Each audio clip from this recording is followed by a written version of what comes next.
Oh, ladies and gentlemen, welcome to the Steve Malzberg Show here on this Primary Tuesday. Where have we said that before? And do we have a show for you? The one and only Roger Stone joins us momentarily. But first, we have primaries in Kentucky, and those polls are just closing.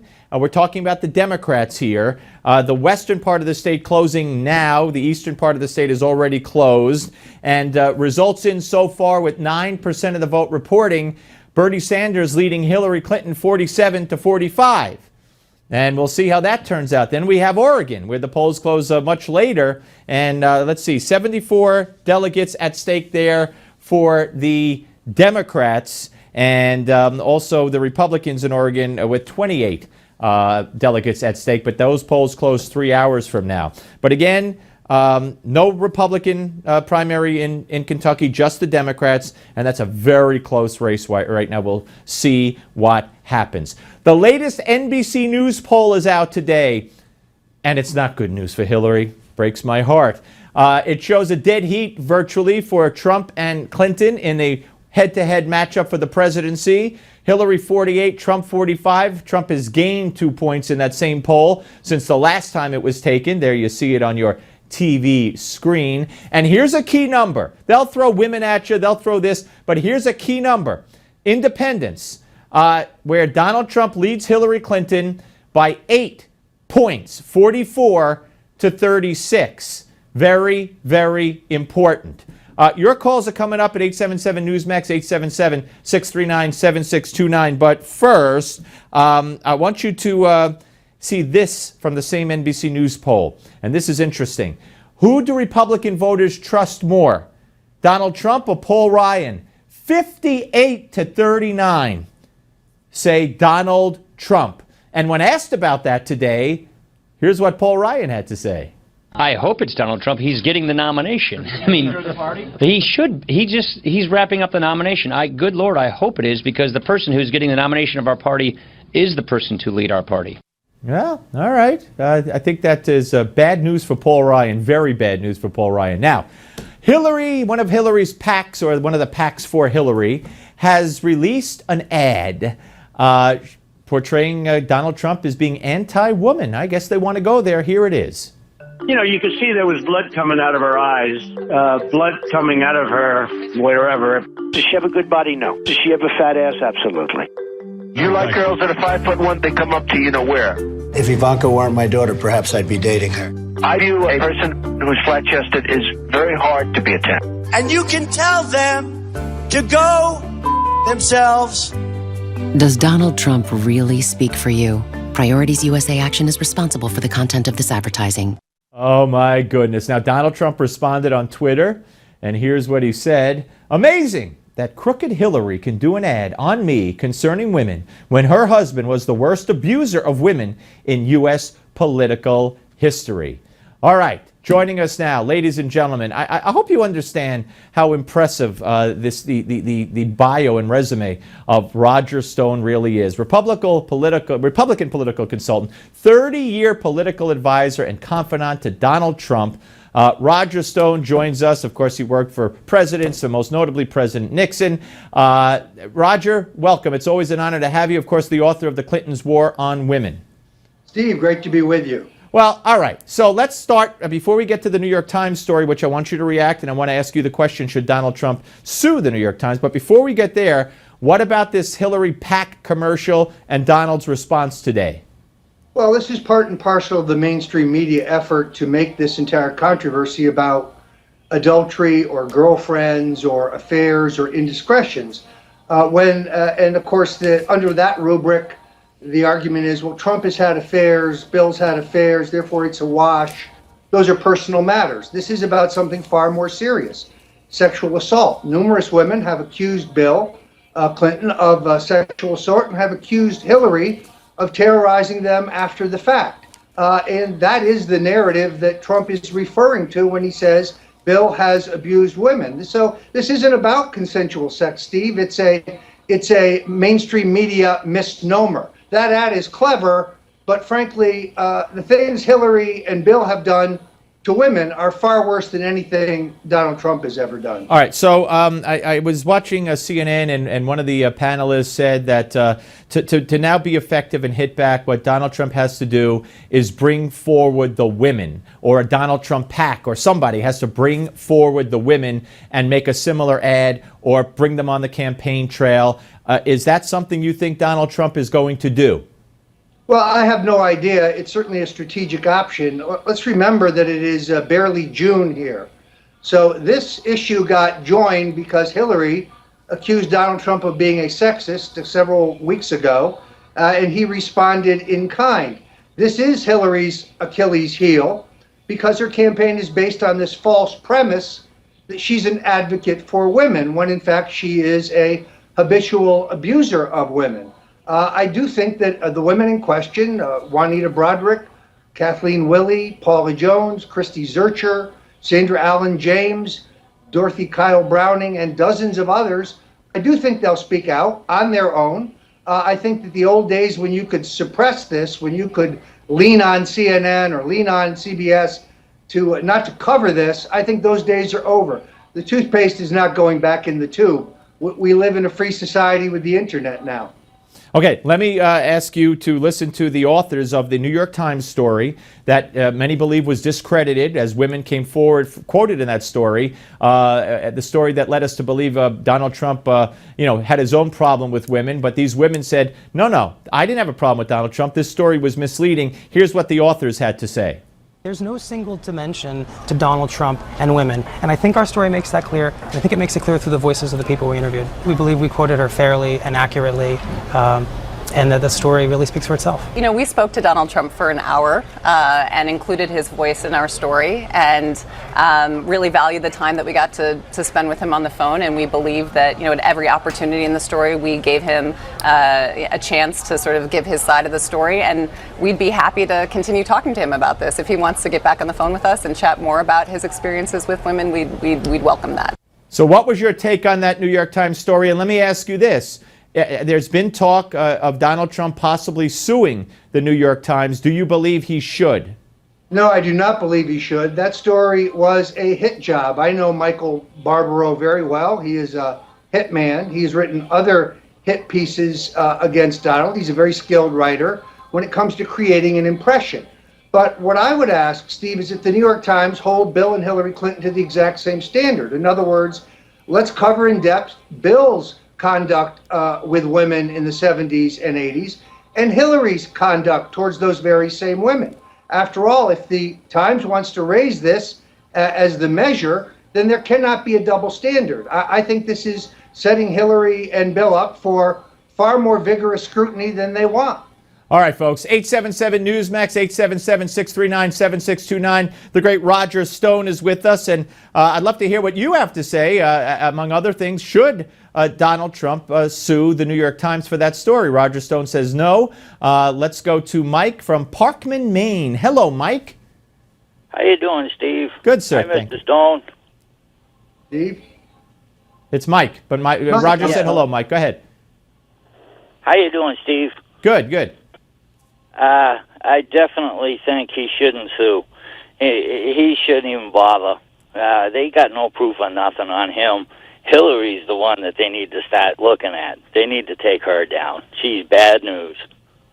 Well, I agree with you. I think to sue would just, put too much attention on something that wasn't right from the beginning. But Roger, let me ask you, and Mike, maybe you could weigh in. You both said the same thing. How do we make, or how does anyone make the New York Times or the Washington Post or CNN or anyone give equal treatment to Hillary on the women issue the way they're doing it against Trump?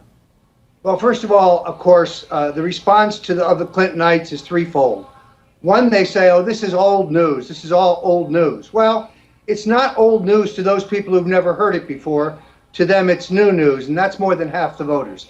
Secondarily, they say, oh, it's that National Enquirer stuff. Well, that's true.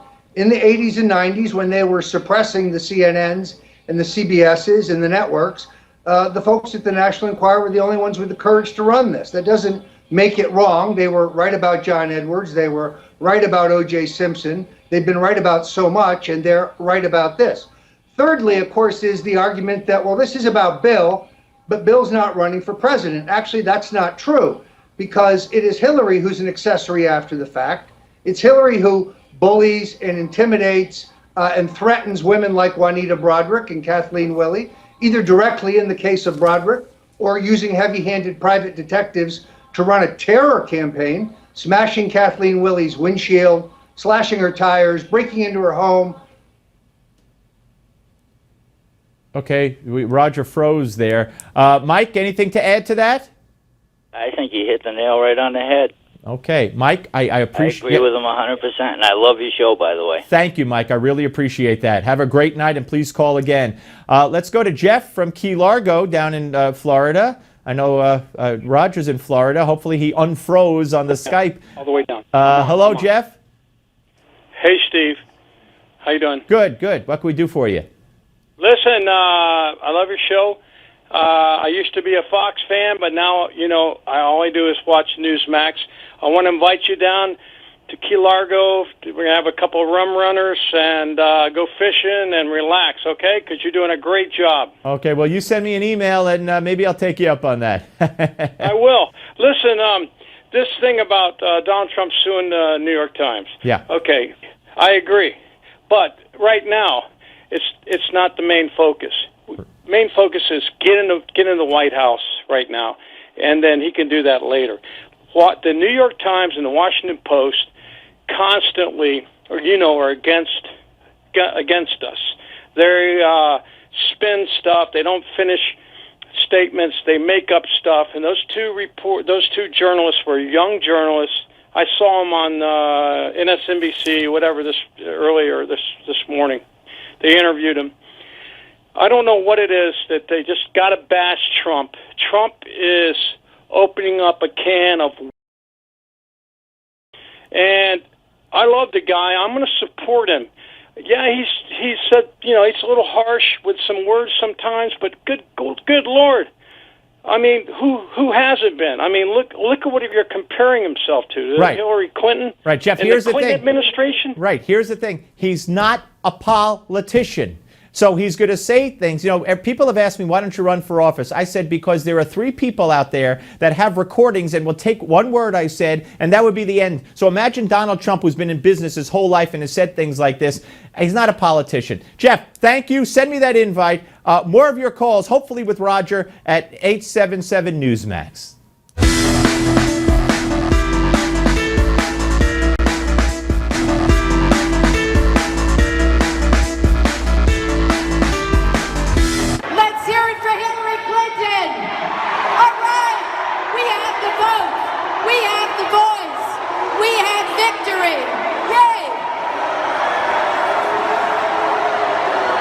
Senator Barbara Boxer from California.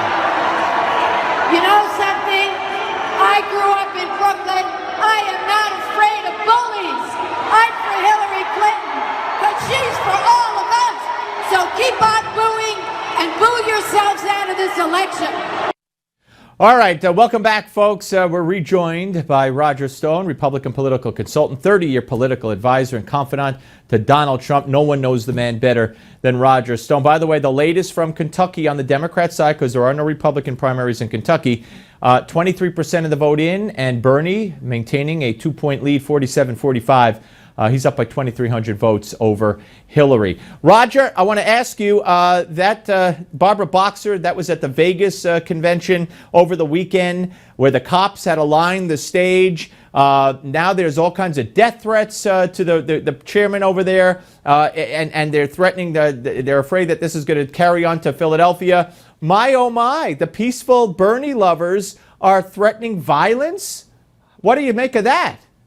Well, first of all, of course, I don't know if they're really Bernie supporters or whether they are false flags, people wearing Bernie T-shirts who are in fact MoveOn.org or Black Lives Matter activists trying to lay the blame on Bernie. You see, Hillary would like to disqualify Trump among Sanders' blue-collar economic voters because Trump opposes the internationalist trade deals that Bernie also opposes. And also, like Bernie, Trump was opposed to the Iraq War when Hillary was a cheerleader for the Iraq War.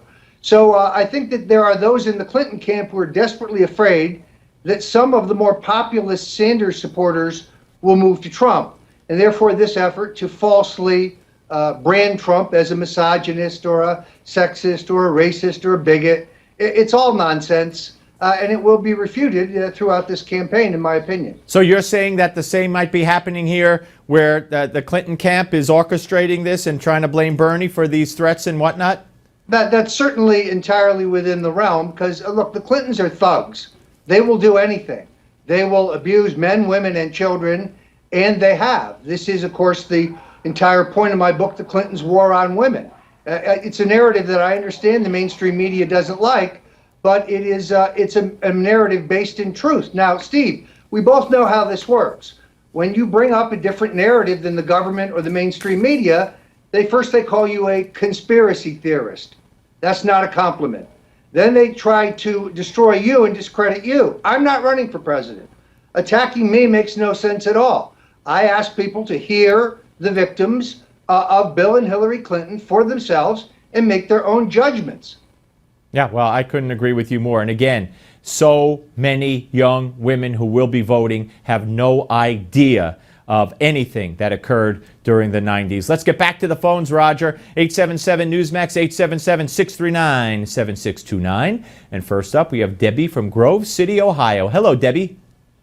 Hi, Steve. We love your show. Thank you. And I have something. Hi, Roger. Greetings. I have something. Roger, could you tell this to Donald Trump? Because we're kind of on the Trump train, too.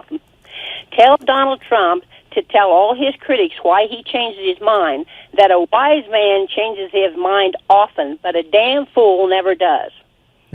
Yeah, just to be very clear, I, of course, have no formal nor informal role in the Trump campaign. I am an admirer and a strong supporter of Donald Trump. I have probably given 100 speeches on his behalf as a volunteer. I have deep experience in American politics, but I am outside the campaign, doing everything I possibly can to tell people about the Trump that I know. The Trump that I am convinced has the size and the independence from special interests to be a great president. I noticed that he is, now talking about taking money from Wall Street, that he has visited with James Baker, that he's visited with Henry Kissinger. So I think he's now playing the establishment. But believe me, Trump has had the same views on trade, on NATO, on Wall Street for 30 years. He has newfound views, which are very strong, on immigration and our current fiscal situation. So I frankly think that anyone who thinks that Trump is going to bend to the establishment doesn't understand Trump. Trump can't be bought with special interest money, and he can't be intimidated. He will always be his own man, and he's a nationalist.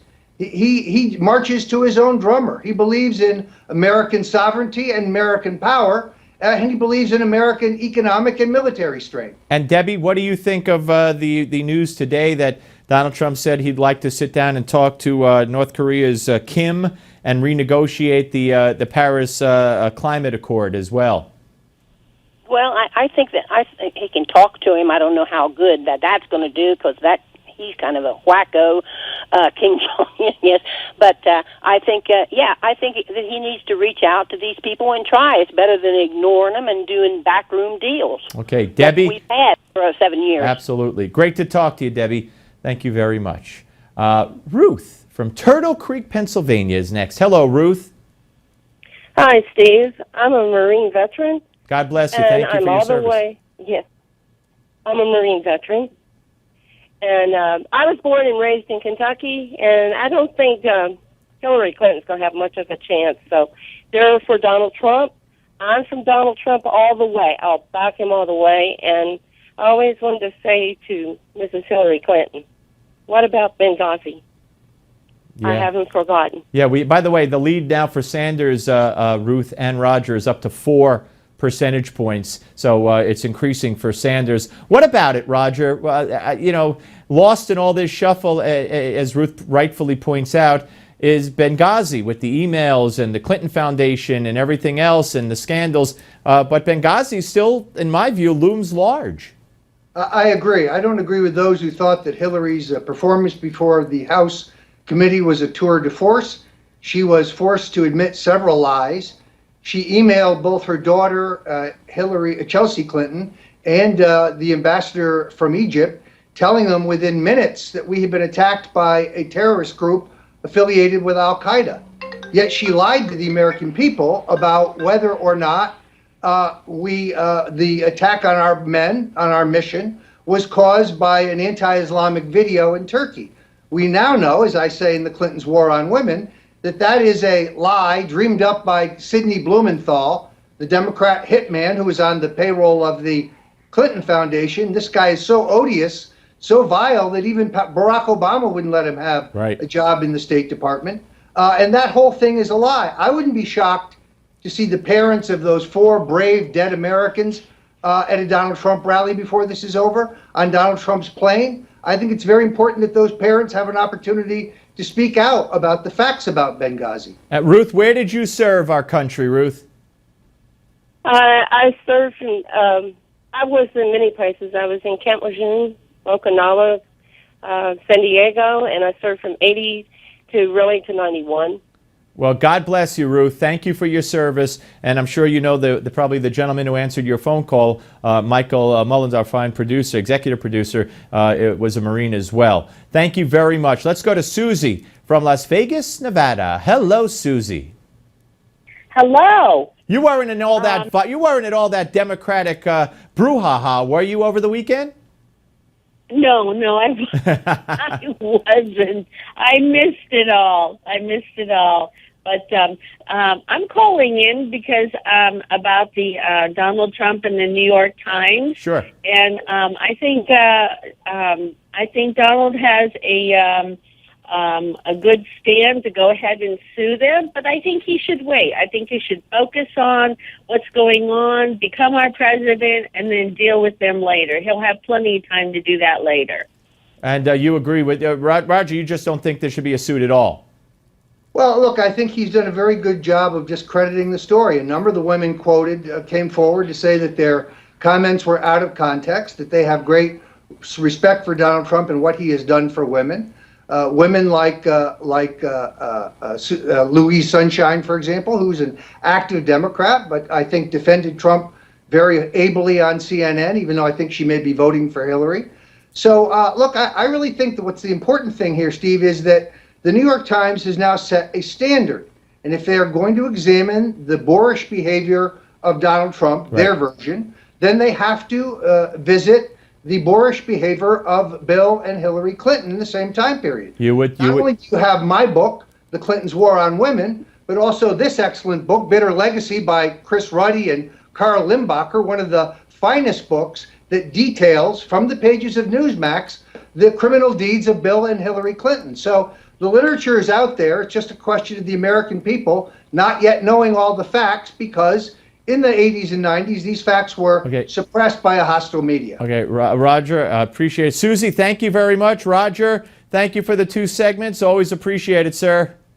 Great to be with you, Steve. All right, Roger Stone, ladies and gentlemen. Up next, Paul Sperry, investigative journalist and New York Post columnist. And wait till you hear what Barack Obama is trying to do on his way out the door with his HUD secretary, a HUD secretary who may be Hillary's VP pick when it comes to Section 8 housing in your neighborhood.